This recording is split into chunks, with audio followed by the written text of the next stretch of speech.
Hi everyone, it's Darlene. Welcome to this week's card video. I used my first product from the Stampin' Up! Spring Catalog. There it is, Secret Garden, and it has some matching framelits to go with it. As you can see, I kind of got tired of my Stampin' Up! Stamps coming off my acrylic blocks, so I quit putting those stickers on the back. And that has really helped a lot because the sticker is really what makes it fall off the block. Anyway, okay, so I took 3 of these stamps and I'm stamping them onto some Neenah Solar White cardstock using some black Memento ink, and I've got 3 colored pencils here. Just 3 colors, red, orange, and yellow. And these are Inktense pencils. I got a set for Christmas and I really love them a lot. They blend amazingly well. So as you can see here, I'm starting with the red in the center of the flower. And then I'm going to take my orange and I'm going to kind of blend on top of the red, the edges of the red, and out toward the edges of the petals with this orange color. And then I'm going to do the same thing with the yellow.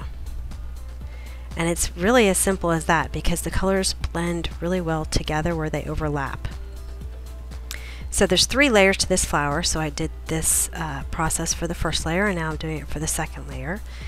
And now I'm going to show you how I do the outer petals. I decided to leave one stripe of the flower bare white and use those same 3 colors on the other parts of the petal. So as you can see it much better here now that the petal is so big how well the colors blend together. And now I'm using yellow on the outside, and then I went back in and I added some red. It's kind of hard to see because my hand's covering it up, but I added some red to the top. And that kind of makes it look like the petal is folding outward. I'm going to show you another petal here. So I started with the red and then the orange and then some yellow, and then I added that red again at the top.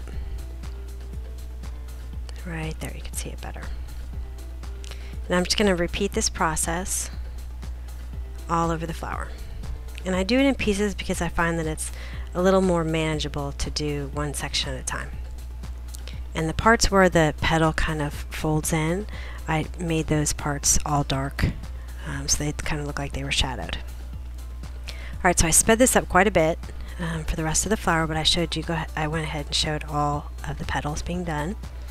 Now a little bit about these Inktense pencils. They're really easy to use, and I actually asked for the 36 count for Christmas, but my husband bought me the 72 count, so I have so many of these pencils. And I really love them so far. They blend great, and interesting thing about these is that they're also watercolor pencils. So I haven't used them yet as watercolors, but I imagine you obviously would not put on such a thick layer as I'm doing here and then put water on top, because then all 3 of the colors would just mush up together and it wouldn't look very good. So I'm going to do a little bit of experimenting with the watercolor with these pencils, and I'll come back for a video about that.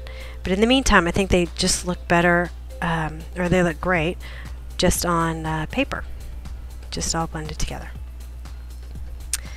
Now what I did with these white areas is I wanted to add a little bit more dimension, so I went in with a I think it's called oak. It's kind of like a brownish green color, and a white pencil. So just using these 2 colors, I added a little color to the edges using the oak, and then I blended that color outward with the white all the way to the edge. And I just did this on every one of these white pieces. So it kind of looks like it's white, but it's got some shadowing in it, which is what the oak part is.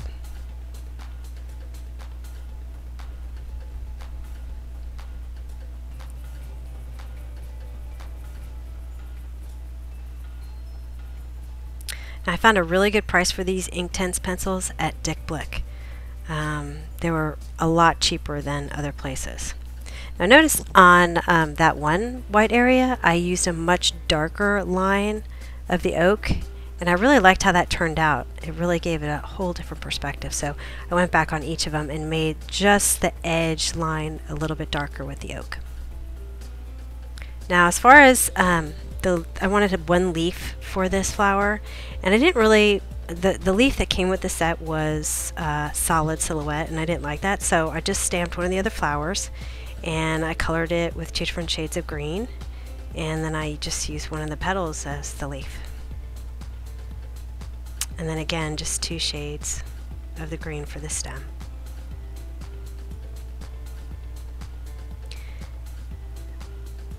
Alright, so there's the matching framelit set, and I spent so much time trying to figure out how this worked. I actually had to edit it out, and then I realized that I had the die upside down, and that's why it wasn't fitting. So anyway, once I got it right side up, it matched up quickly. And then I just went ahead and cut out the other 2 pieces. Now I'm working on my background, and I took some Eclipse masking tape, which is kind of like a big post-it. You could use a post-it. And I measured actually 1/2 inch and 2.5 inches from the side. And now I'm priming my applicator. And what I did there was I just applied some ink to it and then used some scratch paper to just kind of make sure that I had some ink on my applicator, but not too much ink, and that it was kind of all over the applicator evenly before I even started on my paper.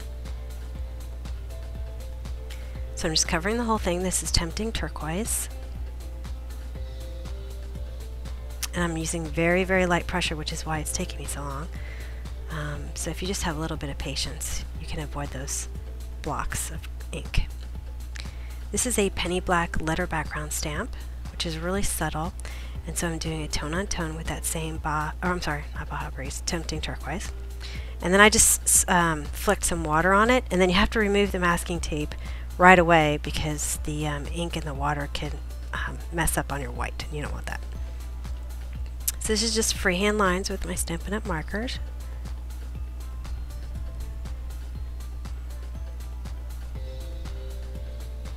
Alright, this clear set by Hero Arts I use all the time. It's so useful. It's actually on my favorites list.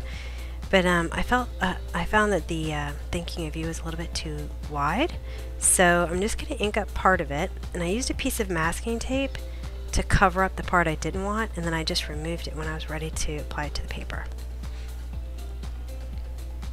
Now you really want to clean this well, so I spent a lot of time cleaning my stamp off, and now I'm going to put the masking tape over the other portion of it that I already stamped on the paper. And I used it kind of to block off the part so that it didn't get ink on it. And then I put a fresh piece of masking tape over it just because I was paranoid that I didn't clean it well enough. Okay, now I'm just figuring out how I'm going to place this. And then I'm going to take my 2-way glue pen, which works great for little pieces. And I'm going to apply my stem that way.